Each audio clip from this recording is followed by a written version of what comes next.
Olá pessoal, bem-vindos a mais uma aula de biologia e hoje nós vamos ver os tipos de reprodução, começando aqui pela reprodução assexuada, que é um tipo de reprodução sem a combinação, né, do material genético e por consequência disso ela não vai ter muita variabilidade entre os indivíduos que compõem aquela espécie, aquela comunidade. Ela tem seu lado positivo e seu lado negativo. O ponto positivo é que é um processo rápido e com um custo energético baixo, então é bastante viável. Mas por não possuir variabilidade genética, essa comunidade, essa espécie que só faz reprodução assexuada, ela está bastante suscetível a ser extinta em casos de praga e condições adversas, porque os indivíduos têm mais dificuldade de se adaptar, né? Vamos ver alguns exemplos. O primeiro que a gente vai ver aqui é a fissão binária. Essa primeira é bem tranquilinha, né? O indivíduo ele vai duplicar o seu material genético e logo a seguir ele vai começar a dividir o seu citoplasma. Acontece então a citocinese total, separação dessas duas novas células, e cada um dos novos indivíduos tem um material genético idêntico ao da célula original. São como se fossem clones, né, dessa célula original. Esse processo é muito comum em bactérias, protozoários e também em algumas algas unicelulares. Próximo que a gente vai ver é a estrobilização. Eu vou pedir que vocês concentrem aqui, ó, nessas duas imagens, tá? Eu tenho aqui um indivíduo, que é um pólipo, tá? Ele é um quinidário, como exemplo. E ele tá aqui, forever alone, so bad, so sad. Então ele resolve criar companhia para si mesmo. Pensem que ele é tipo se fosse uma salsicha de cachorro quente, tá? E ele vai...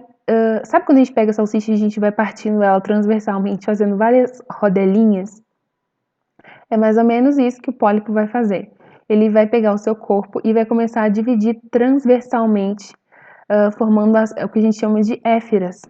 Cada éfira dessa pode dar origem a um novo pólipo.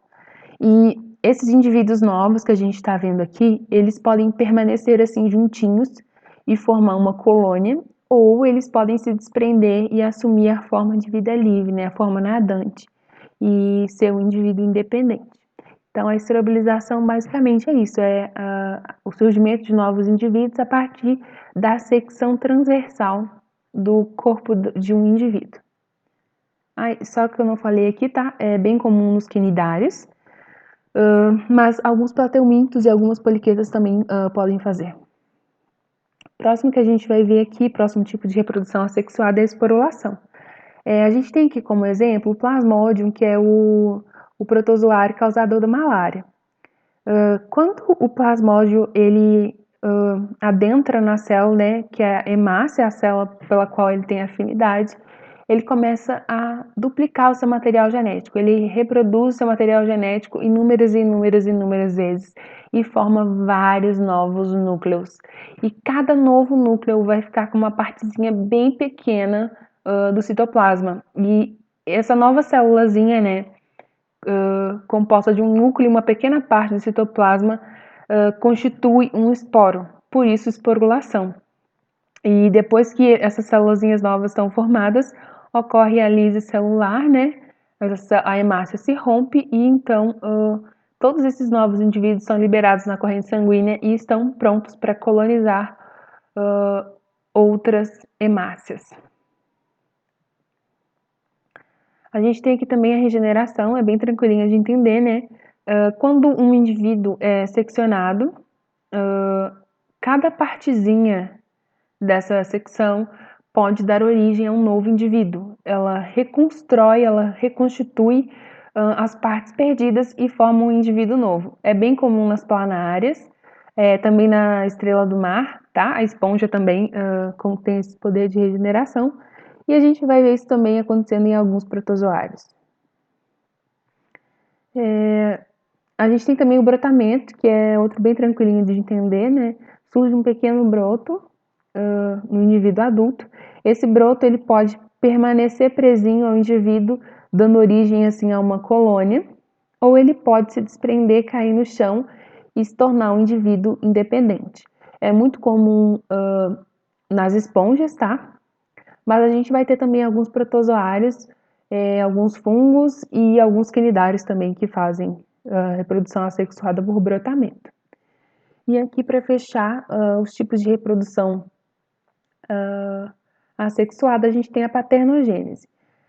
A paternogênese ocorre quando o óvulo da rainha não é fecundado. Como assim? Vamos focar aqui, ó. Nós temos a rainha, ela produziu o seu óvulo, tá? O gameta é sempre N, né? É sempre haploide. Então, se esse óvulo for fecundado por um espermatozoide, a gente vai ter a formação de um zigoto 2N, que pode dar origem a uma abelha operária ou a uma abelha rainha. Isso vai depender do tipo de nutrição que esse zigoto, né, essa pupinha, vai ter ali nos primeiros momentos de vida e tal. Isso depende muito também da necessidade daquela colmeia, enfim. Então, aqui nesse caso, ocorreu a fecundação. Sempre que ocorrer a fecundação, eu vou ter uma fêmea, uma operária ou uma rainha. Mas pode acontecer que esse óvulo da rainha não seja fecundado.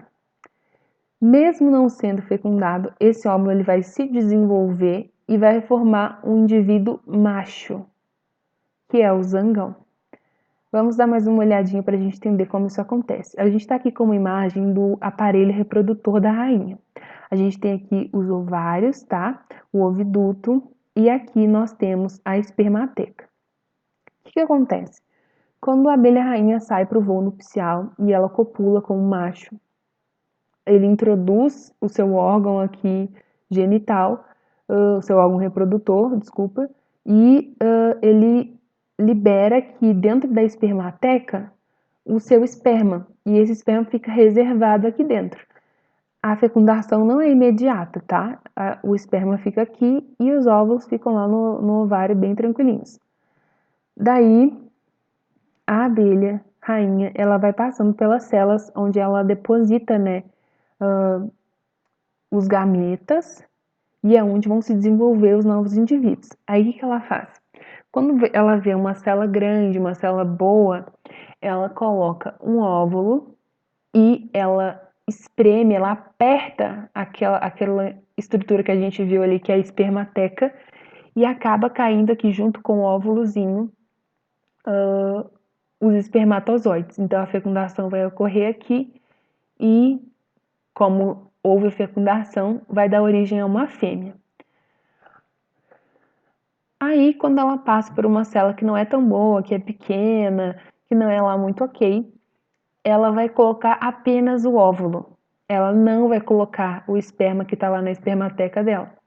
E nesse caso, esse óvulo sozinho, ele vai se desenvolver e vai dar origem a um zangão, tá bem? Então, pessoal, por hoje era isso. Nós fechamos aqui a nossa aulinha de tipos de reprodução assexuada e nos vemos no próximo vídeo.